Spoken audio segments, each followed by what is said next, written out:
BBA department second semester subject name basics of business and business environment. இந்த வீடியோவில் நம்ம பார்க்க போகிறது unit 3 political and government environment. அதோட 10வது டாப்பிக்கான role of government in business, அதாவது வணிகத்தில் அரசாங்கத்தின் ரோல், பாத்திரம் இல்லைன்னா பங்கு வந்து என்னன்னு சொல்லிட்டு இந்த வீடியோவில் பார்க்கலாம். யூனிட் 3யோட 10வது டாபிக் வந்து என்னென்னா role of government in business, அதாவது வணிகத்தில் அரசாங்கத்தின் ரோல், பாத்திரம் என்ன இல்லை வந்து பங்கு என்ன அப்படின்னு சொல்கிறாங்க. உள்ள the role of government in business, வணிகத்தில் அரசாங்கத்தின் பாத்திரமானது இஸ் மல்டி ஃபேக்டர், அதாவது என்னென்னா பலதரப்பட்டது அப்படின்னு சொல்கிறாங்க. And can vary depending on the country, ஒரு கண்ட்ரி வந்து மாறுபடும். எதன் பொருட்டு அப்படின்னா இட்ஸ் எக்கனாமிக் சிஸ்டம், அந்த நாட்டின் பொருளாதார அமைப்பின் பெயரிலும், அண்ட் த ஸ்பெசிஃபிக் இண்டஸ்ட்ரி, ஒரு குறிப்பிட்ட அந்த நாட்டில் உள்ள தொழில்துறையின் பேரிலும் இல்லை அந்த நாட்டில் நிலவுகின்ற தொழில்களின் பேரிலும் வந்து நாட்டுக்கு நாடு வந்து வேறுபடும். எது அப்படின்னா வந்து அரசாங்கத்தின் பாத்திரமானது வணிகத்தில் வந்து வேறுபடும் சொல்லி சொல்கிறாங்க. அப்புறம் வந்து here are some key roles of government in business, இங்கே வந்து இதில் முக்கியமான அரசாங்கத்தின் பாத்திரங்கள் வந்து வணிகத்தில் வந்து என்னென்ன அப்படின்னு சொல்லிட்டு வந்து கொடுக்கப்பட்டுள்ளது அப்படின்றாங்க. அப்படி பார்த்தோம்னா ஃபஸ்ட்டு என்ன ரோல்னா இந்த அரசாங்கத்துக்கு ரெகுலேட்டரி ரோல், அதாவது ஒழுங்குபடுத்தும் அமைப்பு அப்படின்னு வந்து சொல்கிறாங்க. ஓகேங்களா, ஒழுங்குபடுத்தும் அமைப்பில் பார்த்தோம்னா ஒழுங்குபடுத்தும் அமைப்பில் என்ன அது ஒழுங்குபடுத்துது இந்த அரசாங்கம்னா லாஸ் அண்டு ரெகுலேஷன், சட்டங்கள் மற்றும் ஒழுங்குமுறை. என்ன ஒழுங்குமுறைகள் வந்து கொண்டு வந்திருக்குன்னா என்ன சட்டத்தை வந்து கொண்டிருக்குன்னா governments create and enforce laws and regulations, அதாவது சட்டங்களையும் ஒழுங்குமுறைகளையும் அரசாங்கமானது கிரியேட் உருவாக்குறது அண்டு என்ஃபோர்ஸ் செயல்படுத்திக்கிறது. எதுக்கு செயல்படுத்தினா டு ப்ரொடெக்ட் கன்சியூமர்ஸ்.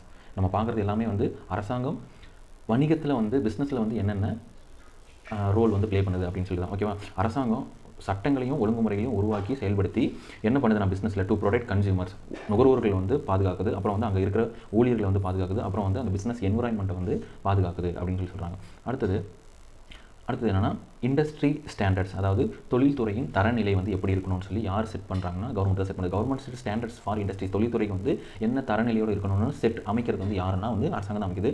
அப்படி என்ன ஸ்டாண்டர்ட் அப்படின்னு பார்த்தோம்னா சச் ஆஸ் சேஃப்டி ப்ரோட்டோகால்ஸ், அதாவது பாதுகாப்பு நெறிமுறைகள் அந்த தொழில்துறைகள்லாம் வந்து இருக்குதா. அப்புறம் வந்து குவாலிட்டி கண்ட்ரோல், தர கட்டுப்பாடு வந்து ஒரு முக்கியமான ஒன்று. அப்புறம் வந்து என்விரான்மெண்டல் ரெகுலேஷன்ஸ், சுற்றுச்சூழல் ஒழுங்குமுறையில் வந்து அந்த நிறுவனம் வந்து தொழில்துறை வந்து கையாளுதா அப்படிங்கிறதெல்லாம் வந்து அரசாங்கம் தான் வந்து கட்டுப்படுத்துது. ஓகே, இந்த தரநிலைகள்லாம் வந்து செட் பண்ணுறது யாருன்னா அரசாங்கம் தான். அப்புறம் வந்து என்ன ஒழுங்குமுறை மாற்றம் வைக்கணும், காம்படிஷன் பாலிசி, அதாவது போட்டி கொள்கைன்னு சொல்லலாம். ஓகேவா, கவர்மெண்ட் வந்து நிறுவனங்களுக்கு வந்து அனுமதி கொடுத்து போட்டித்தன்மை வந்து ஏற்படுத்துதுன்னு வந்து வச்சுக்கலாம். உள்ள பார்க்கலாம், கவர்மெண்ட்ஸ் ப்ரொமோட் காம்படிஷன், போட்டித்தன்மை வந்து கவர்மெண்ட் வந்து என்ன பண்ணுதுன்னா ஊக்குவிக்கிறது. எதன் அடிப்படையில்னா பை என்ஃபோர்சிங் ஆன்டி ட்ரஸ்ட் லாஸ்னால் நம்பிக்கையற்ற சட்டங்கள் மூலியமாகவும், ப்ரிவென்டிங் மோனோபோலிஸ், அதாவது மோனோபோலிஸ் ஏகபோக தனியுரிமையை ப்ரிவென்டிங் தடுப்பதன் மூலியமாகவும், அண்டு என்கரேஜிங் இனோவேஷன்ஸ் புதுமைக்கு வந்து ஊக்குவிப்பதன் மூலியமாகவும் காம்படிஷனை வந்து போட்டியை வந்து கவர்மெண்ட் வந்து ப்ரொமோட் பண்ணுது. இதில் கொடுத்துருக்க ஆன்டி ட்ரஸ்ட் லாஸ், அதனால் வந்து என்ன நன்மை, ஆன்டி ட்ரஸ்ட் லாஸ் இப்படி ஒரு சட்டத்தின் மூலியமாக என்ன நன்மை வந்து கிடைக்கும்னா அது வந்து பிஸ்னஸை, ஒரு வணிகத்தை வந்து ஒரு முறையற்ற இல்லை வந்து நியாயமற்ற போட்டித்தன்மையில் வந்து அந்த பிஸ்னஸ் வந்து மாட்டி தவிக்காமல் அதை வந்து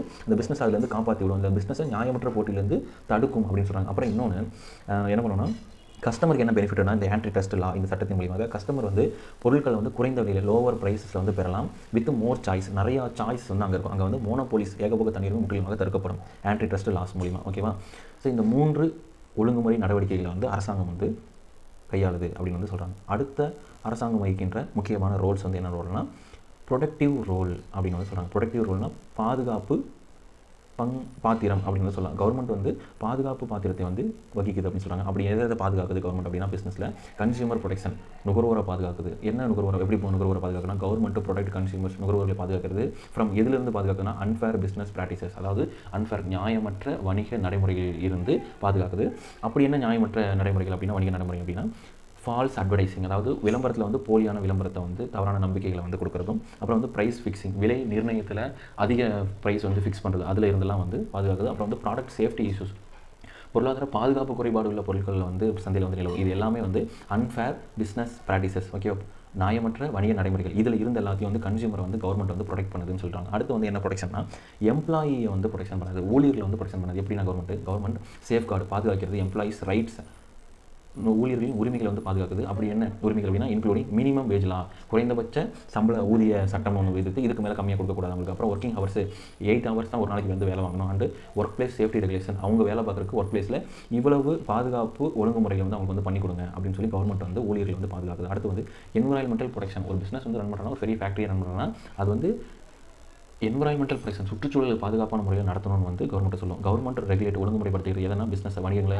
ஒழுங்குமுறைப்படுத்துது. டு ப்ரிவெண்ட் எதை தடுக்கிறதுக்கு அப்படின்னா என்விரான்மெண்டல் பொல்யூஷன் சுற்றுச்சூழல் மாசுபாடை வந்து தடுக்கும் பொருட்டும், கன்சர்வ் நேச்சுரல் ரிசோர்ஸ் இயற்கை வளங்களை பாதுகாக்கும் பொருட்டும், அண்டு ப்ரமோட் சஸ்டைனபிள் ப்ராக்டிசஸ் நிலையான நடைமுறைகளை வந்து ஊக்குவிக்கும் பொருட்டும் வந்து கவர்மெண்ட் வந்து வணிகங்களை ஒழுங்குமுறைப்படுத்துகிறது. இதெல்லாம் வந்து ப்ரொடக்டிவ் ரோல் அப்படின்னு வந்து சொல்லலாம். அப்புறம் வந்து பார்த்தோம்னா சப்போர்ட்டிவ் ரோல், அதாவது ஒரு ஆதரவளிக்கும் கதாபாத்திரத்தை இல்லை பாத்திரத்தை வந்து கவர்மெண்ட் வந்து வகிக்குதுன்னு சொல்கிறாங்க.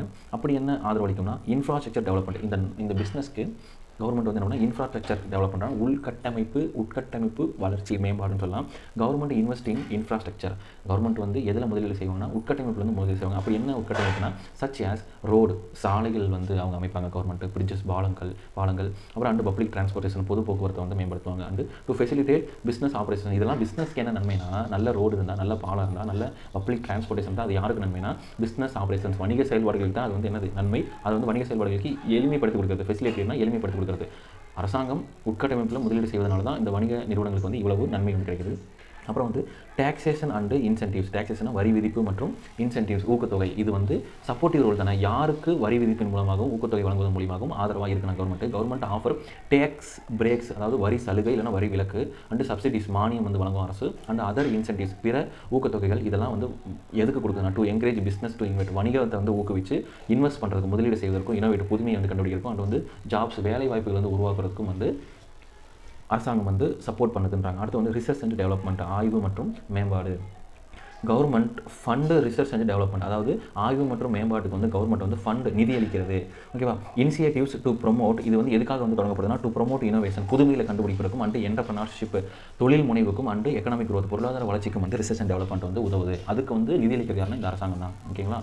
இவ்வளவு நல்ல விஷயங்களை வந்து அரசாங்கம் வந்து செய்யுது. இதெல்லாம் சப்போர்ட்டிவ் ரோல். வேறு என்ன ரோல் வந்து வகிக்குது அரசாங்கம் அப்படின்னு பார்த்தீங்கன்னா ஃபெசிலிட்டேட் ரோல். அப்படின்னா என்ன அர்த்தம்னா எளிதாக்கும் பாத்திரத்தை வந்து வகிக்குது. எதை எளிதாக்கும்னு பார்க்கலாம். எந்தெந்த விஷயங்களை வந்து அரசாங்கம் வந்து எளிதாக்குதுன்னா பிஸ்னஸ் ரிஜிஸ்ட்ரேஷன் அண்டு லைசன்சிங், அதாவது ஒரு வணிகத்தை ரிஜிஸ்ட்ரேஷன் பதிவு செய்வதையும் லைசன்சிங் அதுக்கு வந்து உரிமம் பெறுவதையும் வந்து ஃபெசிலிட்டேட் எளிதாக்குது. எதுனா கவர்மெண்ட்ஸ் ப்ரொவைட் எ ஃப்ரேம் ஒர்க், ஒரு கட்டமைப்பை வழங்குறது. இதுக்குன்னா ஃபார் பிஸ்னஸஸ் டு ரெஜிஸ்டர், ஒரு வணிகங்களை வந்து பதிவு செய்வதற்கும், அப்டைன் லைசன்ஸ், அப்படின்னா பெறுவதன் அர்த்தம் லைசன்ஸ் உரிமத்தை வந்து பெறுவதற்கும், அண்ட் ஆப்ரேட் லீகலி சட்டப்பூர்வமாக செயல்படுவதற்கும் வந்து ஒரு கட்டமைப்பை வந்து அரசாங்கம் வந்து வழங்குதுன்னு சொல்கிறாங்க. அடுத்தது வந்து டிஸ்பியூட் ரெசொல்யூஷன், அதாவது சர்ச்சையோ இல்லை பிரச்சனையோ வந்து ரெசொல்யூஷன் தீர்க்குது அப்படின்னு வந்து சொல்கிறாங்க. Government establish court and tribunals to resolve business dispute, அதாவது வணிக சர்ச்சைகளை வந்து கோர்ட் நீதிமன்றங்களும் இல்லை தீர்ப்பாயங்களும் வந்து தீர்த்து வைக்கும். அதை நிறுவனது யார்? இந்த கோர்ட்டையும் தீர்ப்பாயங்களும் எஸ்டாப்ளிஷ் நிறுவனது யாருன்னா அந்த கவர்மெண்ட் தான். ஓகேவா.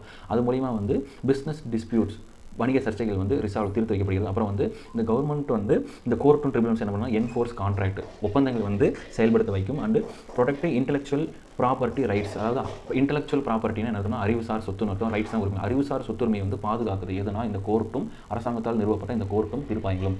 அறிவுசார் சொத்துரிமை இன்டெலெக்சுவல் ப்ராப்பர்ட்டிக்கு வந்து ஒரு எக்ஸாம்பிள் சொல்லலாம்னா ஒரு மூவி, ஒரு திரைப்படம் வந்து சொல்லலாம். ஓகேவா. இல்லைனா வந்து ஒரு சாங்கை சொல்லலாம். அந்த சாங்கோட ஓனர் யாருன்னா அதை கம்போஸ் பண்ணவர் இல்லை அதுக்கு வந்து ப்ரொடியூஸ் பண்ணவர். ஓகேவா. இது வந்து ஃபிசிக்கல் அசெட் வேறு, இது வந்து இன்டெலெக்சுவல் ப்ராப்பர்ட்டி அறிவுசார் சொத்து. ஓகேவா. அது வந்து ஒரு சாங், ஒரு MP3 வந்து ஒரு சாங் இருக்குன்னா அதுக்கு வந்து அந்த கம்போஸரோ இல்லை அது ப்ரொடியூசரோ தான் ஓனராக இருப்பாங்க. அவங்கள மீறி அந்த காப்பிரைட்ஸ்லாம் யார்கிட்ட இருக்குன்னா அவங்கள்ட்ட தான் இருக்கும். அவங்கள மீறி யாருமே வந்து அந்த சாங்கை வந்து பயன்படுத்த முடியாது வணிக ரீதியாக. ஓகேவா. அதுதான் வந்து இன்டெலெக்சுவல் ப்ராப்பர்ட்டி. அந்த அறிவுசார் சொத்துரிமையை வந்து பாதுகாக்கும் அப்படின்னு வந்து சொல்கிறாங்க. ஓகேவா. அடுத்தது வந்து ட்ரேடு ப்ரொமோஷன்னா வர்த்தகத்தை வந்து ஊக்குவிக்கும். எதுனா அரசாங்கம். கவர்மெண்ட் ப்ரொமோட் இன்டர்நேஷ்னல் ட்ரேடு, அதாவது சர்வதேச வர்த்தகத்தை வந்து ஊக்குவிக்குது அரசாங்கம்.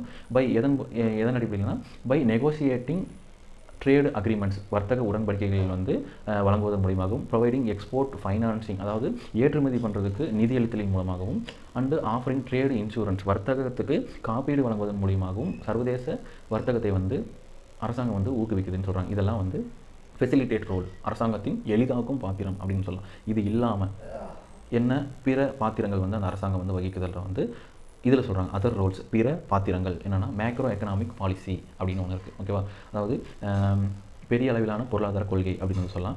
Government use fiscal and monetary policies, அரசாங்கம் வந்து பயன்படுத்துகிறது ஃபிஸ்கல் நிதி கொள்கையையும் மானிட்டரி பாலிசிஸ் பணவியல் கொள்கையையும் வந்து பயன்படுத்துகிறது. எதுக்குன்னா டு ஸ்டெபிலைஸ் த எக்கனாமி, பொருளாதாரத்தை வந்து நிலைநிறுத்துவதற்கும் நிலைப்படுத்துவதற்கும், அப்புறம் வந்து இன்ஃப்ளேஷனை வந்து கண்ட்ரோல் பண்ணுறதுக்கும், பணவீக்கத்தை வந்து கண்ட்ரோல் பண்ணுற கட்டுப்பாட்டில் வைக்கிறதுக்கும், அண்ட் ப்ரொமோட் எக்கனாமிக் growth, பொருளாதார வளர்ச்சியை வந்து ஊக்குவிக்கிறதுக்கும் வந்து நிதி கொள்கையையும் பொருளாதார கொள்கையும் அந்த பணவியல் கொள்கையும் வந்து அரசாங்கம் வந்து பயன்படுத்துகிறது. இந்த ஒரு ரோல் வகிக்குது. அப்புறம் வந்து சோசியல் வெல்ஃபேர், சமூக நலன்.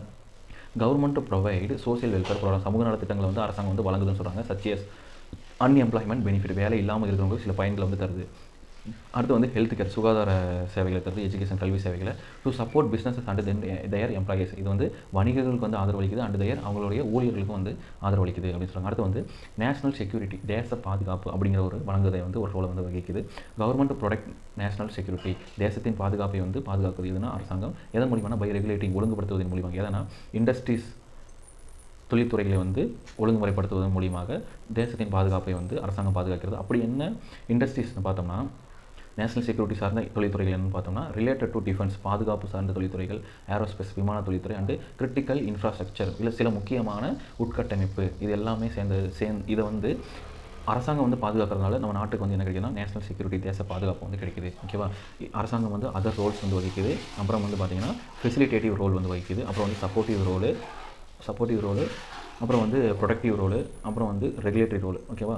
இந்த 5 வகையான பாத்திரங்களை வந்து அரசாங்கம் வந்து வகிக்குது. இதனால் பல தாக்கங்கள் வந்து வணிகங்களின் மீது வந்து ஏற்படுகிறது அப்படின்னு வந்து சொல்கிறாங்க. ஸோ யூனிட் 3யோட 10வது டாப்பிக்கான role of government in business, அதை வந்து நம்ம இந்த வீடியோவில் கம்ப்ளீட் பண்ணிட்டோம்.